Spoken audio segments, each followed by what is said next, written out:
जिसने जिलाया, जक्कई को जिसने बचाया, लाजर को जिसने जिलाया, जक्कई को जिसने बचाया, जिसके लिए सब कुछ हो संभव, वो यहोवा हमारे संग संग है। जिसके लिए सब कुछ हो संभव, वो यहोवा हमारे संग संग है। सेनाओं का यहोवा हमारे संग संग है, याकूब का परमेश्वर हमारा उजगड़ है। सेनाओं का यहोवा हमारे संग संग है, याकूब का परमेश्वर हमारा उजगड़ है। अब सुन रखे थे सुबह संदेश मॉर्निंग वॉइस। अब प्रभु का दास जोशी अब्राहम आसम से वचन से बांटा जाएगा। परमेश्वर का नाम की महिमा हो। आप सभी को और एक बार शुभ संदेश में हार्दिक स्वागत करता है। आइए आज का मनन के लिए हम लोग पढ़ेंगे इफिसियों का पत्री 4 अध्याय 25 से 27 पद तक। इफिसियों का पत्री 4 अध्याय 25 से 27 तक। इस कारण झूठ बोलना छोड़कर हर एक अपने पड़ोसी से सच बोले, क्योंकि हम आपस में एक दूसरे के अंग है। क्रोध तो करो पर पाप मत करो। सूर्य अस्त होने तक तुम्हारा क्रोध ना रहे और ना शैतान को अवसर दो। पिछले सप्ताह में हम लोग देख रहे थे 4 अध्याय 17 से 32 पद तक, और वहाँ का जो विषय है पवित्रता में चलना है। 4 अध्याय से 6 अध्याय तक जो है विश्वासियों का चाल चलन कैसे होना है उसके बारे में हम लोग देख सकता है।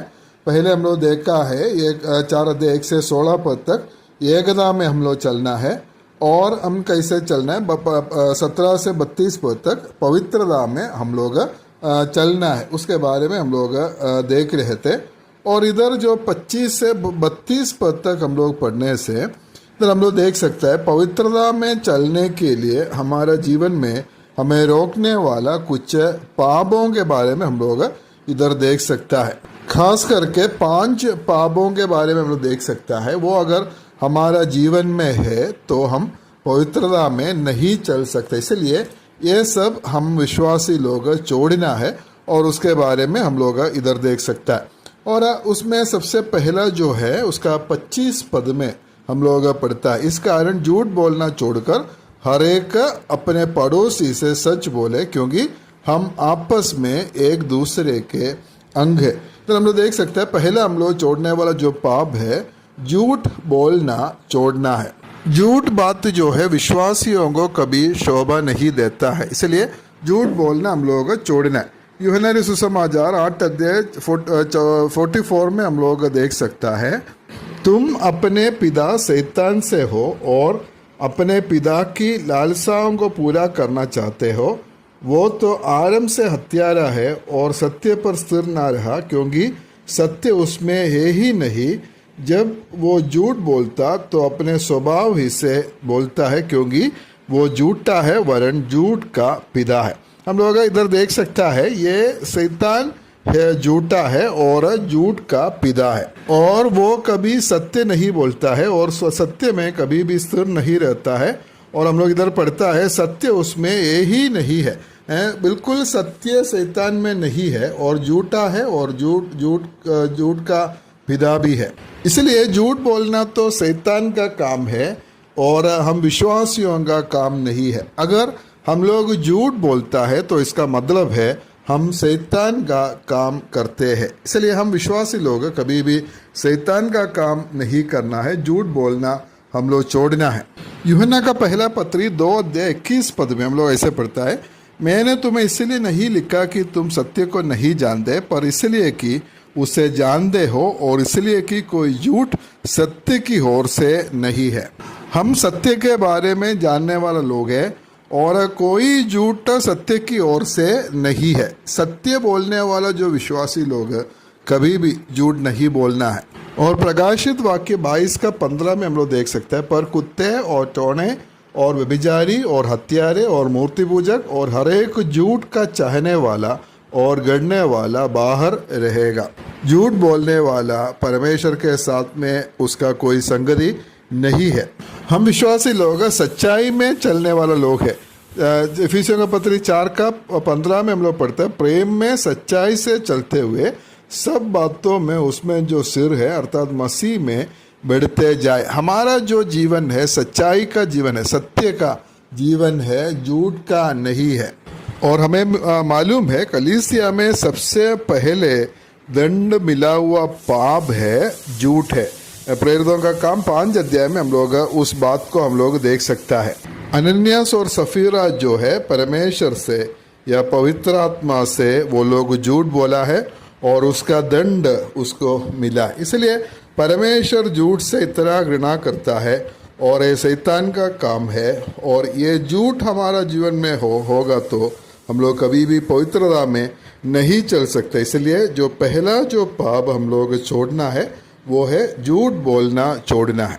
और हम छोड़ने वाला जो दूसरा पाप के बारे में हम लोग इधर देख सकता है 4 अध्याय का 26 और 27। क्रोध तो करो पर पाप मत करो, सूर्य अस्त होने तक तुम्हारा क्रोध ना रहे और ना शैतान को अवसर दो। हम छोड़ने वाला दूसरा बात है वो है क्रोध या गुस्सा करना। गुस्सा अपने में वो पाप नहीं है, लेकिन क्रोध करके हम लोग पाप कर सकते हैं। इसलिए 26 पद में हम लोग देख सकते हैं, क्रोध तो करो पर पाप मत करो। जरूरी बातों के लिए हम लोग गुस्सा करना है, लेकिन गुस्सा करने के द्वारा हम लोग पाप कभी भी नहीं करना है। पुराना नियम में हम लोग काफ़ी जगह में हम लोग देख सकते हैं परमेश्वर क्रोध करते हैं। जब अपने लोग जब पाप करते हैं, जब परमेश्वर की इच्छा के अनुसार नहीं चलता है, तब परमेश्वर क्रोधित हो जाते हैं।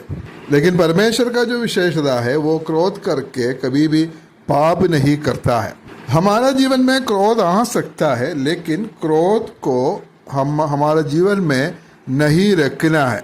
26 पद में हम लोग ऐसा पढ़ा है, सूर्य अस्त होने तक तुम्हारा क्रोध ना रहे। और सूर्य अस्त होने तक या लंबा समय के लिए क्रोध अगर रखेगा तो क्या हो सकता है, हम पाप कर सकता है। इसलिए हमारा क्रोध का जो आयु है सबसे ज़्यादा से ज़्यादा 1 दिन या सूर्य अस्त होने तक ही होना है। उसके बाद में क्रोध नहीं रखना है। अगर क्रोध रखेगा तो हम उसमें पाप कर सकता है। क्रोध हमारा जीवन में ऐसा रखेगा तो हम क्या कर सकता है, शैतान को हमारा जीवन में हम लोग अवसर देता है। 27 पद में हम लोग पढ़ता है, और ना शैतान को अवसर दो। क्रोध ऐसा बहुत बुरा चीज़ है, वो हम हमारा जीवन में होने से वो हम उसके द्वारा पाप कर सकता है। जब एक विश्वासी में क्रोध होता है तब शैतान जो है, शैतान को काम करने के, उसका जीवन में काम करने के लिए एक अवसर मिल जाता है। और वो क्रोध में हम लोग शैतान का काम हम लोग करने वाला बनता है। इसलिए हम लोग गुस्सा से या क्रोध से दूर रहना ही अच्छा है। अगर क्रोध आ गया, क्रोध हमारा जीवन में आ गया तो क्या करना, उसको क्रोध करके पाप नहीं करना है। और जितना जल्दी हो सकता है, सूर्य अस्त होने तक भी हम लोग इंतज़ार नहीं करना है। जितना जल्दी हो सकता है उतना जल्दी उस गुस्सा को हम लोग दूर करना है। जितना ज़्यादा समय हम लोग गुस्सा रहेगा उतना ज़्यादा नुकसान हमारा जीवन में या हमारा पारिवारिक जीवन में, कलीसियाई जीवन में या सामाजिक जीवन में होने का संभावना है। इसलिए जल्द से जल्द उसको वो गुस्सा को हम लोग छोड़ना है और एक पवित्र जीवन हम लोग जीना है। इसलिए प्रभु हमें सहायता करे। ये जो बातें हमारा जीवन में अगर है तो उसको हम लोग छोड़ना है। अगर ये हमारा जीवन में रहेगा तो हम पवित्रता में आगे नहीं बढ़ सकता है। परमेश्वर हम सभी को सहायता करे, मदद करे। परमेश्वर का नाम की महिमा हो।